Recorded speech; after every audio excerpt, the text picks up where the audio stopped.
O apóstolo Paulo foi o maior escritor do Novo Testamento da Bíblia Sagrada. 13 dos 27 livros foram escritos por Paulo, através da inspiração divina. E quando lemos alguns de seus escritos, nos deparamos com algumas de suas expressões, as quais são tidas por muitas pessoas como sendo uma demonstração de machismo.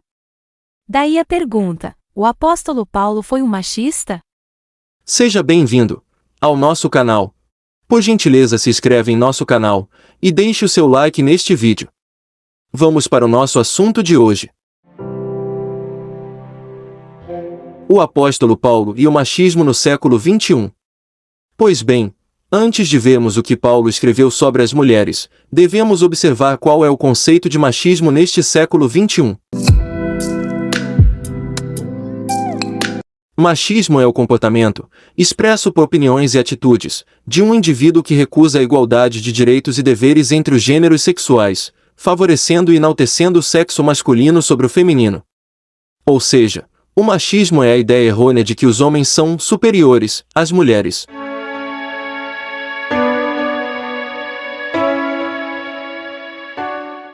Agora vamos dar uma olhadinha no que Paulo disse em relação às mulheres. Em 1 Coríntios 7, versículo 1, está escrito: Ora, quanto às coisas que me escrevestes, bom seria que o homem não tocasse em mulher. Em 1 Coríntios 11, versículo 8, Paulo afirma: O homem não provém da mulher, mas a mulher do homem. Indo um pouco mais à frente, chegamos em 1 Timóteo, capítulo 2, versículos 11 e 12, onde Paulo afirma: A mulher aprenda em silêncio, com toda a sujeição. Não permito, porém, que a mulher ensine, nem use de autoridade sobre o marido, mas que esteja em silêncio.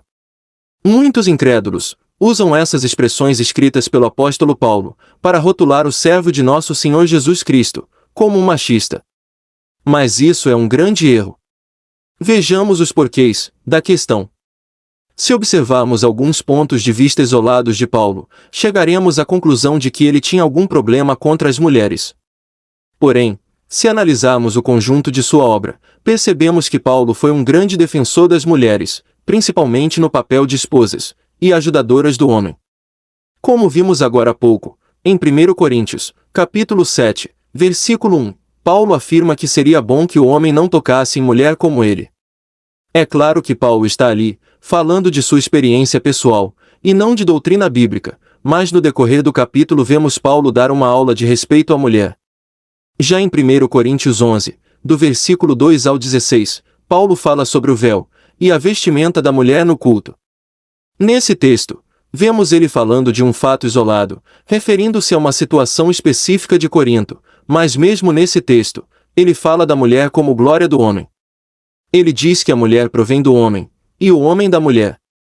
Como se vê, não há machismo nesse texto. Ainda na carta de 1 Coríntios, capítulo 14, versículos 34 e 35, Paulo nos fala que a mulher deve ficar calada nas assembleias e perguntar em casa a seus maridos.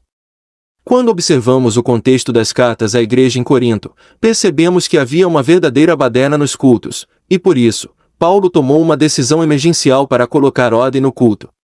No contexto total de Paulo nas epístolas, percebemos mulheres pregando e profetizando, então vemos em 1 Coríntios um fato isolado. Mas quando chegamos em 1 Timóteo 2, do versículo 9 ao 15, vemos Paulo falando sobre as vestes dignas das mulheres, e da autoridade do homem sobre a mulher, e que a mulher obedeça em silêncio, ou sem reclamar.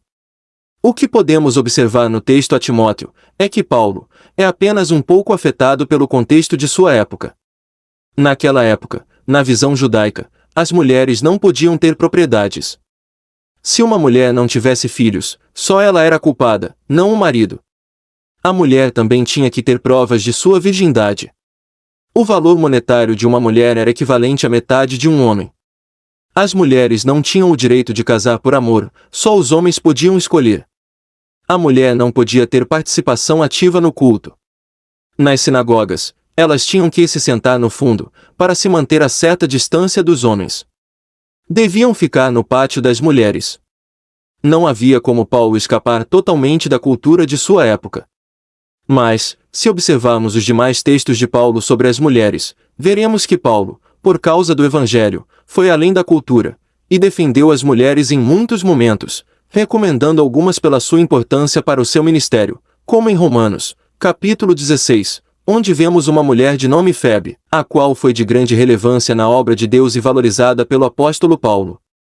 A verdade é que Paulo não era machista. A outra verdade é que o contexto cultural da época de Paulo é bem diferente do contexto deste século XXI. Rotular o apóstolo Paulo de machista é uma desonestidade intelectual, ou é de fato, uma grande ignorância bíblica e cultural da época em que viviam os primeiros cristãos, os crentes dos séculos I e II.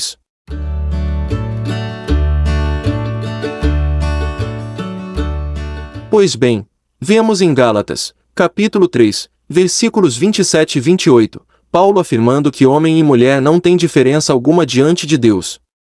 Já em 1 Coríntios, capítulo 7, do versículo 2 ao 5, Paulo coloca homem e mulher no mesmo patamar na relação íntima entre marido e mulher. Nesse aspecto, Paulo é supermoderno até para muitos maridos nos dias atuais, pois ele deixa claro que o marido deve agradar a mulher, e que o corpo de um pertence ao outro. É total igualdade na relação de marido e esposa.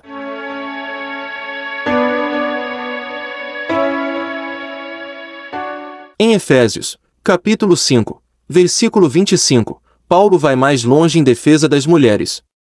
Ele afirma aos maridos que eles devem amar suas esposas, como Cristo ama a igreja, e se entregou por ela. É uma aula de amor e de psicologia feminina. Paulo sabia que o amor das mulheres é recíproco, e movido pelo amor do homem para com ela. Paulo tinha muitas mulheres ajudando em seu ministério, logo aquele negócio de silêncio na igreja não é relacionado ao trabalho na obra de Deus.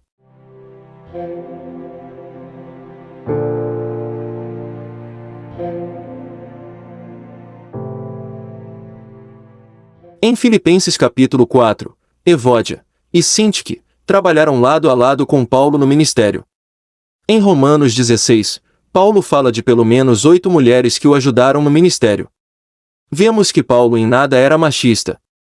Defendeu as mulheres como esposa, e como ser humano elogiou o trabalho das mesmas, como obreiras da igreja, e as tratou de uma forma bastante diferente do mundo de sua época.